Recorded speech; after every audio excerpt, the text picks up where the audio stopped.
Watch how I turn this nursery stock into a proper bonsai only by pruning.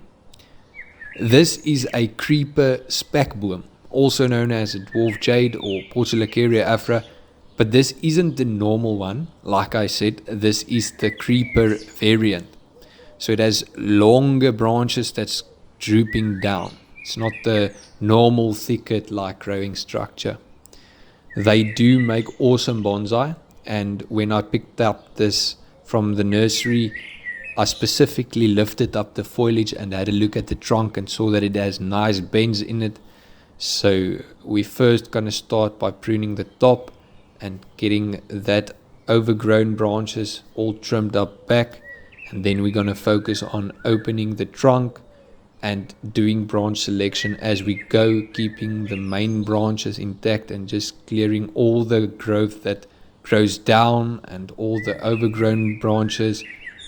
And yeah, I'm going to let you enjoy the rest of the video, and I'm going to keep quiet.